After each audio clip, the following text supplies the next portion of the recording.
What's up, y'all? It's your boy KevOnStage with the lovely and luxurious Miss KevOnStage, my wife of 10 years. This year will be 11 years because 10 years was last year. And welcome back to Love Hour / Lovecast. We called it Love Hour because we had that name the longest, but they just said you guys should call it the Lovecast. So we might be switching our name since this is only our second one. We still can do so. Thank you so much for tuning in. Last week, we are using your questions and suggestions this week. So remember, if you have a topic, you have a question, a hypothetical situation, anything like that, email us, KevOnStage@gmail.com, and or use the Dear Kevin list. Today, we are talking about cheating and social media. Liz, take it away. So today we want to talk about the impact social media has on marriages and relationships. So we read an interesting article that stated that 30% or a third of all divorces cite Facebook as a cause of their divorce. And so the question is, why? What is this impact that social media is having on relationships that is causing folks to get divorced? You know, it's interesting because a lot of people that we know,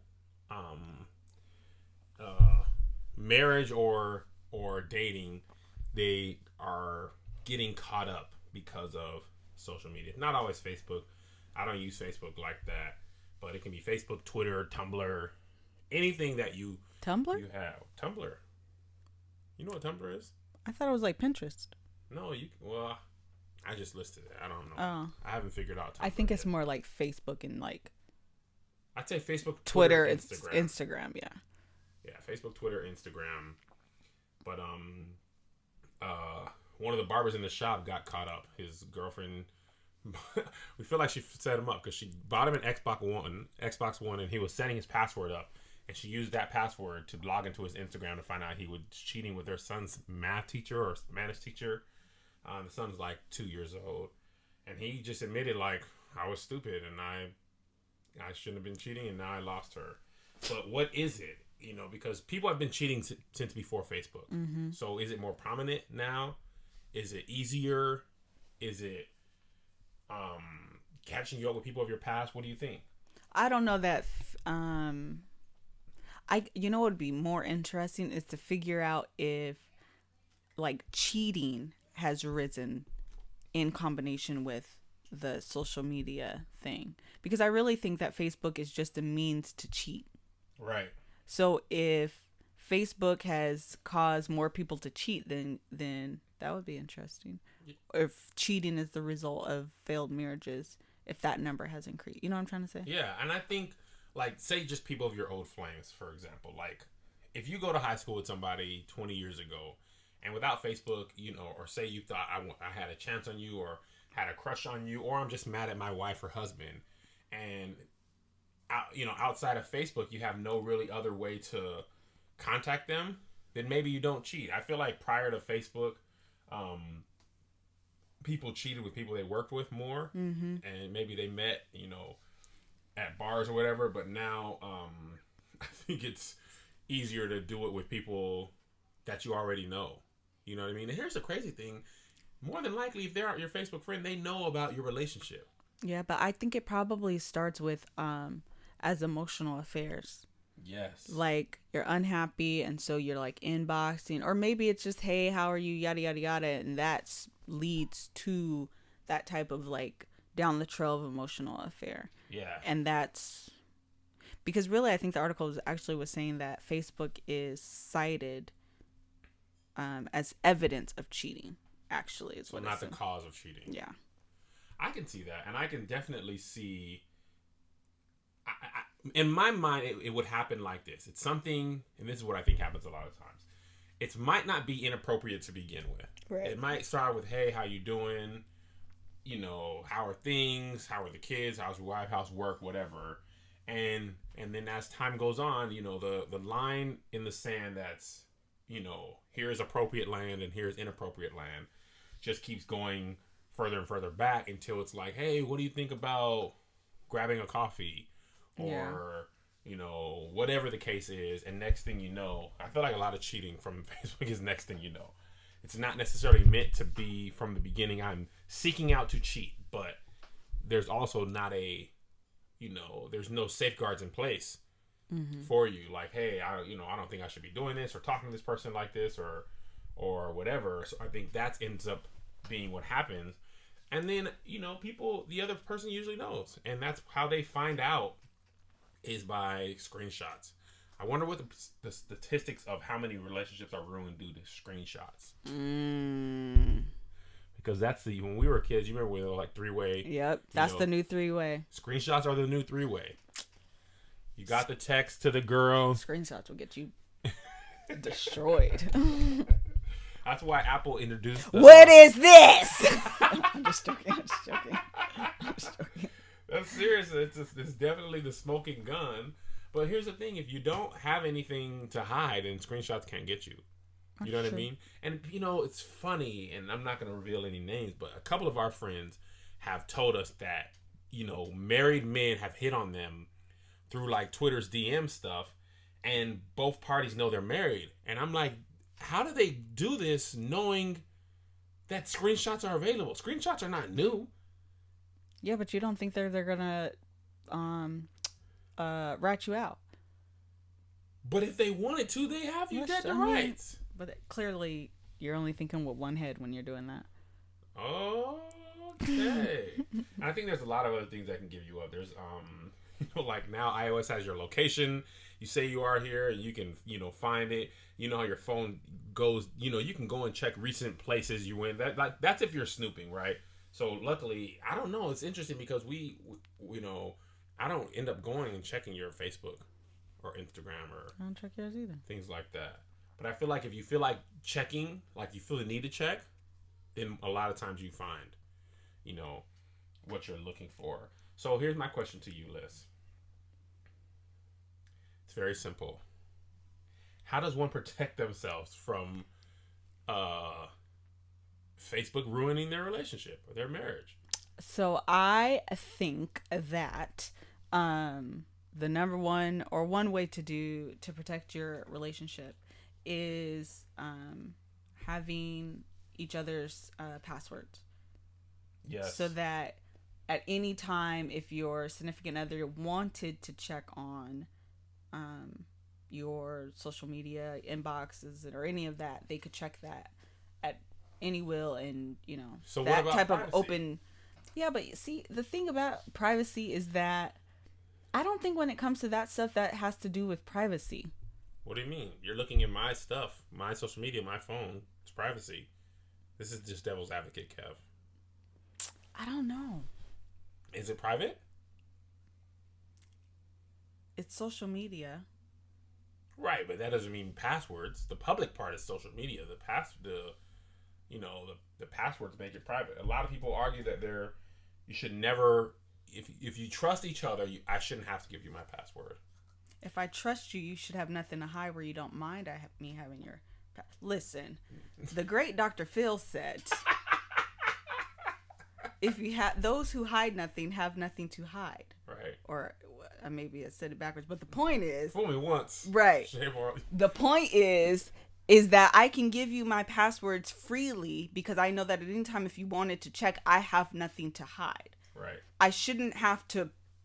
It makes no sense in my mind to say, you should trust me and that's why I'm not going to give this to you. No. Even at work, it's called trust but verify. Give me your social security number, but bring in your social security card so I can verify what you gave me is actually the truth. Absolutely. So trust but verify. And I don't feel like there's anything wrong with that in any relationship. It keeps all parties honest. Yeah. I think personally for me, and I haven't had any, tendency or want to engage in any, illicit behavior on any social media, but knowing that you have my password definitely helps to keep me honest. You know what I mean? Mm-hmm. Because it's like, if I, even like text messages, like you can, like if I delete all my text messages and then you like go back, update your phone back to another time, those text messages come back. Right? So I mean, you're not that technologically advanced. I'm certainly not. But, but Mel is. And if you really wanted to, if I was really hiding something and you really wanted to find out, I think you would find out. Mm-hmm. So knowing that you have my passwords, I think helps. And for me, there isn't anything to hide, so I don't mind you having my passwords. And really, there's just too many passwords to memorize. So to have one, to go through all that trouble would mean there's something that I'm trying to hide. Yeah, and let's go back to this privacy argument. Okay. Because people do bring that up, Kevin. I don't know if I agree with it, and I don't know the reason why. Agree with what? Privacy? Because the Bible says the two will be one. Okay, scholar. Okay, Paulo White Black. For real though. But for real though, Kev, I don't know if that's a valid argument if we're in a life journey together and we're supposed to be partners and I'm supposed to like openly trust you, but yet you feel like this is a private part of my life that you can't have access to. I mean, we got joint checking account, and you can't have. That's what I'm saying. That's what I'm saying. My work check goes into our account, but don't ask for my password. Yeah, you can't check on the conversations I'm having, the DMs I'm getting, the text messages I'm receiving, the emails that I'm getting. No, you can't have that. But every other area of our life is shared like that. I don't know that I agree with that. I'm a jealous person, and I'm gonna keep it 100. There's been times. Cue Nick Jonas. There's been times. It's my right to be hellish. I still get. I'm very jealous. God is jealous, and I want to be like God. So there was this time where this person on Facebook had left heart eye emojis on Lissa's statuses a couple times. I hope he doesn't listen to and this. He better listen if you want heart eyes, boy. It's your boy Kev, cuz on me. Leave heart eyes again. I'll poke your eyes out. But Melissa was like, I saw it, and she brought it to my attention one time. Like, she actually brought it to my attention like this. Kev, this dude left hard eyes under my picture. Because I already had said, you leave hard eyes, we got a problem. You feel me? We got a problem. But she said, Kev, this person left hard eyes on my status. And it wasn't even a status of like, I feel cute or anything like that. It was just like, you know what? It was a picture. I knew it was a picture. I just don't remember what the picture was. It was a picture, and you were looking good, and girls can hard eyes you all day. Girls can hard eyes you all day. I don't mind. Girls call you cute, blah blah blah. But anyway, Liz brought it to me, and she said, "I think this is a kid." And I still think he's a kid. And I still think he's a kid too. However, that did nothing for my jealousy, because I was like, had typed out this full. No, you sent that. I typed out a full paragraph response, added him, and he apologized. He was like, "Yo, I'm just big fans of you guys, things like that. I just thought she looked really nice." And I don't even think I would have minded if he said, "You look really nice." Mm-hmm. But hard eyes is like winking in real life. I don't like no hard eyes. I don't like no winking emojis. I don't want you to hard eyes my wife. Because I don't want anybody to get I don't know. I don't want you to get no thoughts. So anyway, long story short, he apologized. It's all good. I had another response, and Liz was like, he already apologized. Let him go, right? So a couple months later, he hard-eyed again. No, he didn't hard-eyes again. He tagged me in some, I can't remember what it was. It was one of those dumb Facebook, like, this is our life, not our life together, but this is like our friendship through pictures via Facebook. It was like that, but we didn't have any it was just really weird, actually. I don't remember what it was, but it was one of those when it was like anyway, it was his second strike. Yeah, it was his second strike. And did you block him? I think I told Liz I told Liz you either block him or I'm coming at him every time. Yeah. And for the sanctity of our marriage, she blocked him. And the end. And yeah, we live to fight another day. But it's very difficult because Melissa's a very good looking woman, and I'm sure dudes be scrolling by, but they know better than the hard eyes. Oh my god. They can double tap on Instagram, but they better not hard eyes. Go away. I know they better not hard eyes. So of course we don't imagine that people are gonna be like, okay, I'm married now, because people always say I got in a relationship, so I'm a forsake Twitter or Facebook, and I don't think that you necessarily have to forsake it. I think that there's a way to do Facebook and Twitter and all social media, or just have your phone and still respect your relationship. So here's easy way. Step one, limit the amount of time you spend on social media. Liz and I do this thing called Unplugged, and essentially, after we work out, shower, and do all this stuff, instead of just sitting in the bed, because we have found that we were basically sitting in the bed next to each other at times and just scrolling down whatever social media, Facebook, Twitter, Instagram, YouTube, and we would just be sitting there and we'd be talking to each other, but not really. I mean, we really would be talking to each other, but we're not giving each other focus. It's really no different than what you do when you're watching TV. You're talking, but you're not. So we do this thing called Unplugged, and it's just to limit the amount of time that you're on social media, especially when you can be giving each other time face to face. It's better to do that without the distraction of like, oh, here's this thing on Instagram, here's this thing on Facebook, blah blah blah blah blah. So I think that's one step. Another step is to limit the conversation on personal messages. Right. Okay. Sorry, I had to make sure that was the right tip. When people inbox me, and it's not very common actually. I just went through my own personal inbox on Facebook, and I don't get very many personal inboxes. But when I do, I try to keep them very like surface level, very limited, very short. Not rude, but just keep it very short, so that way they can't lead on to other things. And I think that's a good way to not expose yourself, because you could have good intentions, but you never know the intentions of the person on the other line. Right. And I think what happens or can happen if you have been having conversations with people that are not damaging, but the moment your spouse frustrates you or upsets you, and that's the other person, then you start talking to them. First it's about nothing, then it's about something, then it's about relationship. It's, oh, they pissed me off today because X, Y, and Z. And everybody's a shoulder to cry on. And a shoulder to cry on becomes a blank to blank on. So you limit your stuff. And I always say this to people. When you're frustrated with your spouse, you look at your spouse in negative light and your other person in positive light, and it's the opposite way around. To protect yourself, it's best to look at it the opposite way around, knowing that the version you're getting of this other person on social media is just the tip of the iceberg, and they're giving you their best in hopes of leading to something else. And really, it's your responsibility to protect your marriage. Absolutely. It's not the other person, whoever's talking. We always are mad at the other person, right? But they're not married. That's right. I agree. It's your responsibility as a married person to say, look, this ain't gonna be cool, right? Perfect example. A friend of ours, who's come to our house and watched fights with us before when we've had fight parties. She texted me and my brother and was like, hey, where are you guys watching the game? And my wife wasn't home and wasn't gonna be home before the game came on. So I'm not gonna say, hey, I'm at the game's on, I'm watching it at the house, come on by, Liz will be home.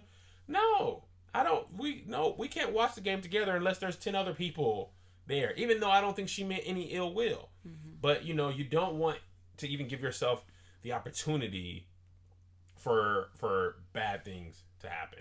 And when you talk to people like on the inbox, you often can say things you wouldn't say in public.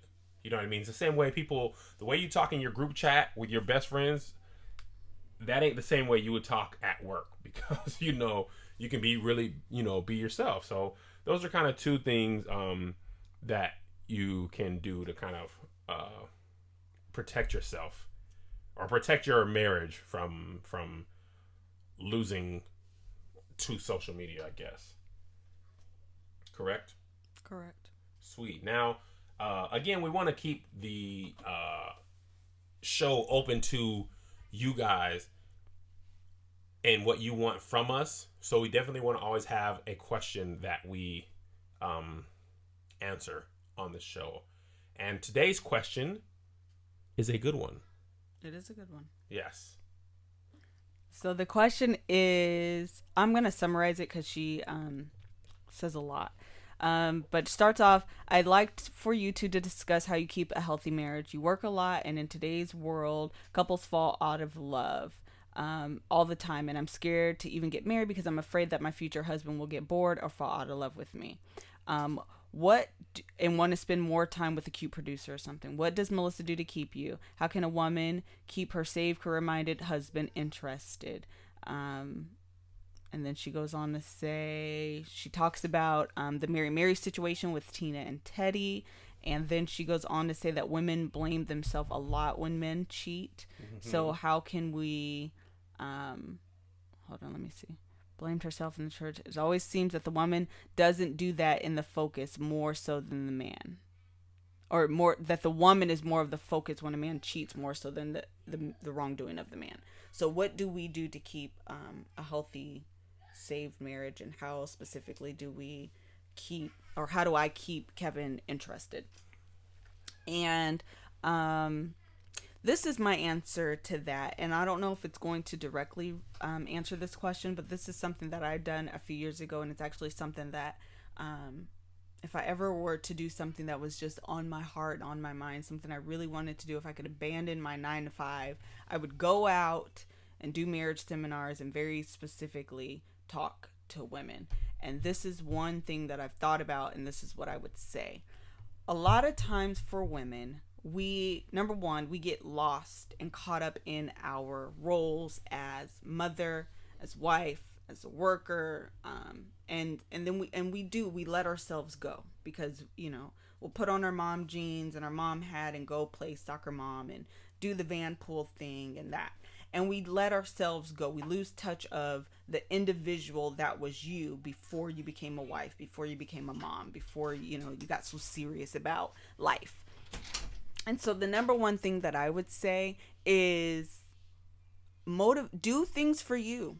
Motivate yourself. A few years ago, I went on a campaign. As women, a lot of times we feel guilty if we take care of ourselves because we feel like we're being selfish and we should be doing things for the kids or for a husband or around the house, whatever have you. And I went through that myself. And so a few years ago, I went on I have a campaign that I started doing every year. In this one campaign, my motto for the year was, "You're worth it." And so anytime I wanted to buy something and it was a little bit more expensive, I'm a fairly cheap person, but it was a little bit more expensive than I normally would pay, I would tell myself, I'm worth it. I can spend the extra $20 on this shirt because I really like it and it's flattering or whatever have you, and I'm going to buy it because I feel like I'm worth it, and I am worth it. If I was just chilling on a Saturday, I would get up and get dressed and do my makeup and do my hair, even when I didn't feel like it, because I'm worth it. No matter what my husband says, no matter what the outside public world thinks, no matter what the kids are doing, no matter whatever the agenda is on that day, when you're in sweats, you feel bummy. You don't feel good. When your hair's not done, it affects you. I feel great when I'm in sweats. I don't know why. I feel fantastic. So do those things and do it for you. And if you're motivated to do it for you, your husband will naturally find interest in that. One of the things that I strive for these days, I never told Kevin this, but I'm about to say it out loud. One of the things that I strive for when I get dressed, and he doesn't do it that often, so when he does, I know I nailed it, is when I get dressed and Kev says, "You look amazing." He doesn't say it that often. Don't start always saying it either, because I need you to say it when you're like, for real, for real. But when you say that, like, I know I nailed it. I'm working on all 9s today. Hair must be done. Makeup must be done. Everything is on point, because he doesn't say it that often. So when he says it, it makes me feel good, but I don't get dressed for him to say that. But when he does it, it does affirm me because, he's my husband. I want him to feel like I look good. I think I said that this morning, though. I don't remember that. I did. Okay. I don't think you did. But the motivation behind me getting dressed isn't him. The motivation behind me getting dressed and putting myself together is so that I feel good. But the byproduct of affirmation. But the byproduct of that is him recognizing that I feel good. So if you want to lose weight, do it. But don't do it so your husband feels like you. Do it for you because it'll make you feel better. If you want to, whatever it is, do it for you because you're worth it. You're worth the extra time it is to make yourself feel good. And that's, I believe, how you can keep your man interest, how you can keep a healthy marriage. It's recognizing that you're two individuals that became one. But before you came one, you were a complete whole person. And you have to keep your complete wholeness in order to be a healthy person as in a marriage, as a mother, at work. You have to be complete and whole and healthy yourself.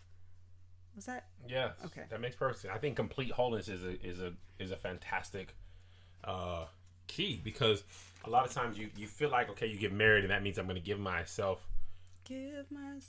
away. And you do give yourself away completely, but you don't want to lose yourself in the process. Agreed. Right? Because I think that's what happens a lot of times is, and it can go both ways. This happens a lot in army marriages. You know what I mean? When you're a soldier's wife, it's like, and the army will tell you, family first. Oh, no. Army, no, wait. Family first, army always. Or army first, family always. But we all know that the army comes first. Yeah, because if they wanted you to have a family, they would have issued it to you. Exactly. Exactly. But what I was going to say is, it's easy to lose who you are in your roles, right? Especially when you have children. Like, when you have children, we talk about this all the time. Like, Sunday evenings, we know that, an hour or so of our time is going to be prepping the kids for school. We're going to the grocery store to get the kids lunches and things like that. And the day is, I get dressed. Melissa gets dressed, goes to work. I get dressed, get the kids dressed, get them off to school, go to work. She comes home, gets the kids from school, homework, baths, dinner, all that stuff. And of course, this isn't the 50s, so she's working a full-time job. I'm working a full-time job. It's easy to lose yourself in just your role as mom and employee before you even get to be wife. Before I've even seen you again, from the time we wake up, you've been an employee for 9 hours, 8 hours. You've been a tutor for an hour and a half for homework. You've been a chef, hour to cook dinner. And then like a maid cooking, cleaning, laundry, all that stuff. Cleaning, yeah. Yeah. And truth be told, I get home from work at 7:30. More than likely, within the next 2 hours after we work out and take a shower, there's an hour left. So the time you spent being a wife is the least amount of time you've spent being anything all day. And the harder you, not the harder, but if you don't like make a conscious effort to do something as wife, then your role just becomes more and more important. And a lot of times, marriages fail because neither party is interested in making them work, and not necessarily that they want them to not work. They're just so bombarded with the other things that they have to do. They're not making time to do the thing that keeps their marriage going, if that makes sense. Like I mentioned working out because for this 11 millionth time in my life, I'm trying to, eat healthy and look right. But what does that mean? It means me taking time out and specifically designating this time for my health. That means working out. That means when you're hungry after church, instead of going to Jack in the Box, it's stopping and walking inside a grocery store and getting something healthy. But we do that stuff for our health or for our job or for our friends or for whatever, but we don't do that for our marriage, right? And we have stop, Kev, though. An important note, women, is not only we don't do that for our marriage, but we don't do that for ourselves, Kevin. Yes. For women especially, we don't do that we'll go the extra mile for our kids. We'll go the extra mile at work. If you're a good employee, you'll go the extra mile sometimes even for your husband if he's a good man. No, I'm just joking. You should always go the extra mile for your husband. But we won't do that. We'll sell ourselves short. Right. We will sell ourselves short. So remember that you're worth that extra time and extra mile and that extra energy and that extra effort that you give to everyone else. You too are worth that. Absolutely. 100% agree. I don't know that means as much to men. I know, that's why I said because women. I think, I'm just thinking as we're talking about it, I'm like, does that matter to me as much? But I think in our society, or maybe in marriages generally, the woman... Well, because men are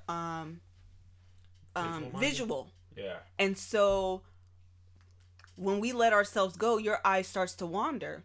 And truly, it's just natural for men to do that. But I want when we get dressed, I always say, I just want you to be proud of me. I want to walk into a room with I'm on my husband's arm and I want him to feel proud of how I look. I do want that. But at the same time, if he isn't proud, I want to feel proud. I want to walk through a room and feel like, boo, you got this. Listen, honey, you did that. Listen, Linda. So I want to feel that way. And I know if I put that extra effort into myself, you can't help but feel that way, because it's going to exude out that confidence, that the way that I feel about myself, it's going to be like seeping through my pores, and a man can't help but be attracted to that. Right. And I think a lot of times people talk about a marriage. Well, if I get married, what if she lets himself go? What if I let myself go? I think as much as you mention it, people let themselves go mentally prior to letting themselves go physically. You know what I mean? And by letting themselves go, they just get lost in the process. And that is simple as, on a Saturday, getting up, getting dressed. And even if you're not doing anything, like going on a date, but I'm just clean. I've done my hair. I feel good. Like, even if I'm just going to stay at home and watch Netflix all day, you feel better about yourself when you get up and take care of yourself, right? When you get up and work out or whatever the case is. And that definitely does feed into the marriage.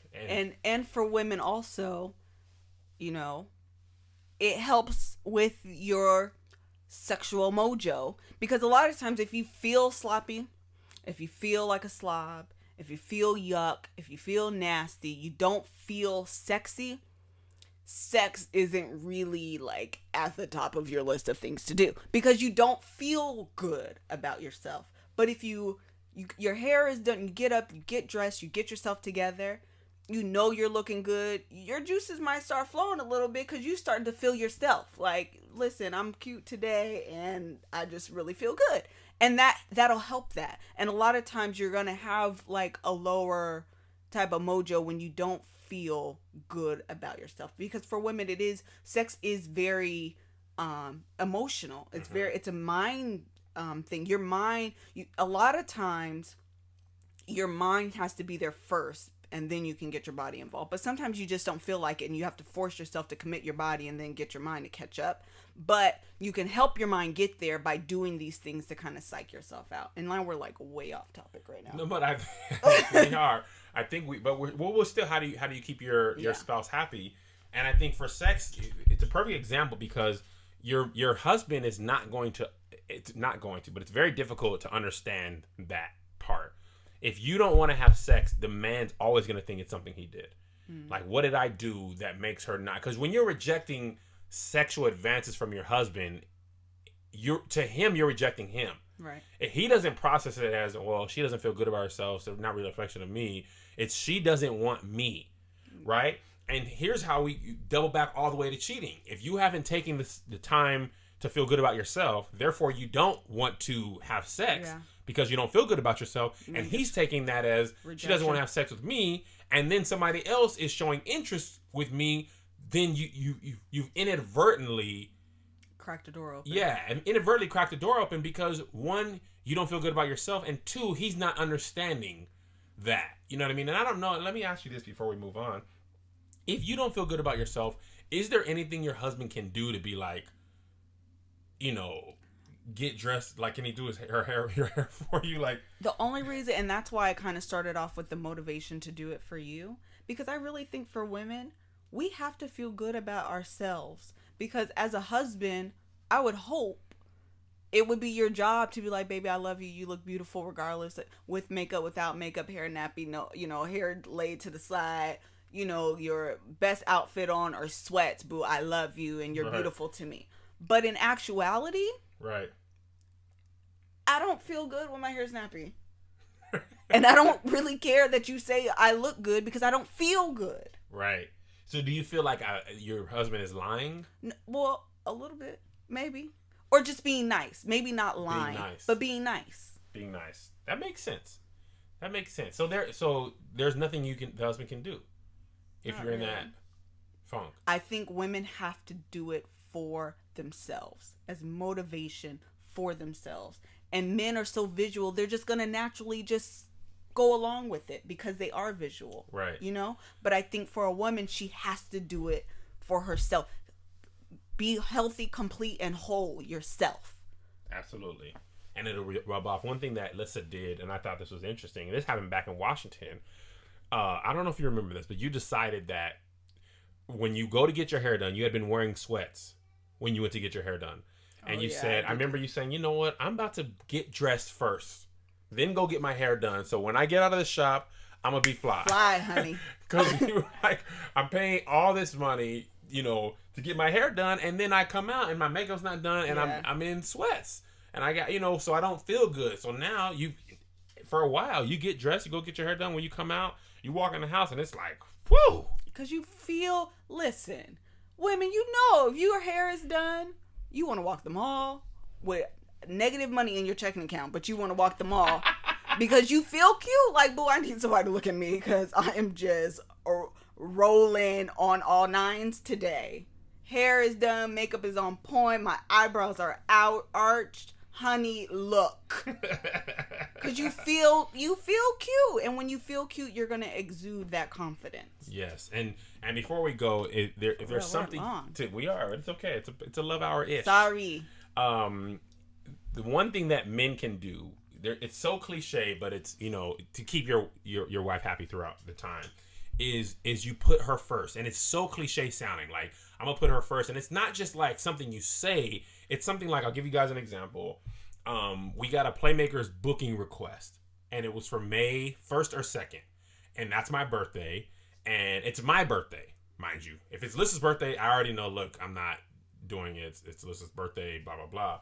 But it was a potential good gig, and I asked Liz, hey, we have this potential gig on the 1st or 2nd. How do you feel about this? Do you mind if I take it? Do you mind if I entertain it? She was like, yes. No. Well, or, yeah. Yes, I mind. Yeah. That's literally her only response was, yes. Do you mind? So I hit Jane Ant like, dude, I'm out. Like, you know what I mean? And the same thing with work. I've got a new job that I really like. All that stuff. I could definitely spend more time at work. But at the end of the day, I want to be home with my wife.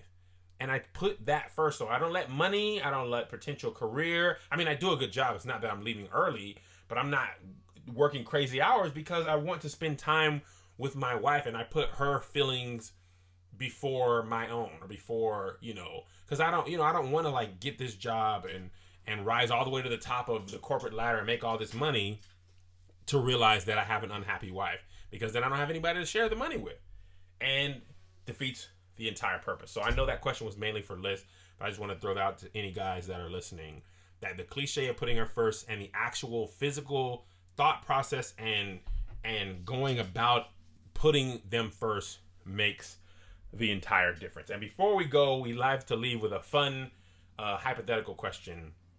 And again, if you guys want to send us stuff, KevOnStage@gmail.com, Dear Kevin lists for questions, topics, suggestions, hypothetical situations, all that stuff.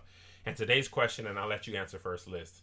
Would you get a tattoo of your spouse's name anywhere on your body of any size? So we have talked about getting a tattoo.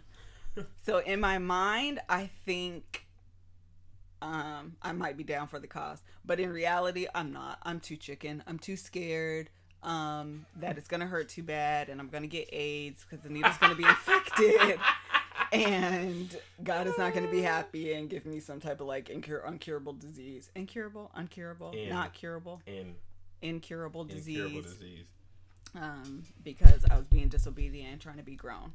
So, would I get a tattoo? Period. The answer is no. So it has nothing to do with me? No. You, a butterfly, Isaiah's name, my mama's name, my daddy's name. No. What if I died? I would get like a plaque thing on my car. Oh my, a plaque? Don't get no airbrushed angel. In loving memory of a plaque. Don't give me if you're not going to get a tattoo, don't get nothing. Don't get no plaque. I didn't win the 3rd grade spelling bee. Or I mean, not a plaque. Them things they get on the back of your car. I don't want that. That's when gang members die. Gone for not forgotten, Lil Kev, Lil loped out Kev. Get a tattoo or nothing. I have thought about getting a tattoo, but for the same reasons I don't feel as strongly as I did about tattoos in my younger days, but I still don't feel confident enough to get it. I would get a tattoo of Lissa, her face, on my arm. Please don't. Yes, big, in detail, shaded, 3D, all types of colors. Because I want to be proud of you. I actually thought about this. I lost my first wedding ring when I lost a whole bunch of weight. Mm-hmm. I lost a whole bunch of weight, and my wedding ring was already a little big, but I lost a whole bunch of weight and it fell off. So I have a second wedding ring now. I think this is only like 4 years in our marriage. I have this second one for 6 years. But I've always said if I lose this wedding ring, I would just get a tattoo of your name right there. Tyson, a friend of mine, Tyson has yeah, and his wife didn't. I know. He got the tattoo of his wife's name, and I feel like that's has an E. He just has an E where the wedding ring will go, but I feel like that's a couple's move. So did he come home like, "Hey, look, babe," and then she's just like, he got it for their anniversary. I don't think she knew. I know, but once you see that, you're obligated to go. I'm looking at you like, "Hey, look what I did." So what are you doing tomorrow? I'm looking at you like I'm waiting for my upgrade, boo. Where's my new 3, 4, 5, 6, 7 carat ring? Get no doggone tattoo. If I get a tattoo of you, why would I settle for a $50 tattoo when I can get like a 5 carat ring? See how that works? Because that ends up spending more money. The tattoos look $50. You want me to spend a 20 grand for another ring or whatever? Absolutely. That's what we're looking at, boo. So go to M right there. I'm just gonna keep my ring for a long time. I'm gonna get your entire face tattooed on my back. Please don't get nobody's face. Those are not a good idea. I'm gonna get your entire face tattooed on my back. Go into like Nick and Mariah. But then he turned to Jesus. You see that? He did. He turned to Jesus after that. You can't go wrong with Jesus. You can't go wrong with Jesus. Rest in peace, Andre Couch. I hadn't made a video about that. Oh, yeah, I thought you did. I didn't. I thought I heard you. I was going to, but I haven't yet, and I still think I might because he's just so influential. But this has been fun. Have you enjoyed yourself? I have enjoyed myself. I hope you guys learned some things. I hope you guys stick around for this because we do it for you, the people. Eventually, we're going to be like touring the world, giving marriage seminars with those headphone things like Janet Jackson, Rhythm Nation. We're going to be like, ladies and gentlemen, right now, are you ready, Toronto? For the stages. For the stages. Kevon and Lisson. But again, just to remind you, we do this for you. We're here every Sunday. If you have questions, dear Kevin Liss, KevOnStage@gmail.com. If you have suggestions for topics, if you have hypothetical fun questions for us to answer, please send them. And we will do our best to answer them. And we will see you next Sunday. Any final thoughts, Liz? Toodaloo. Toodaloo, cuz.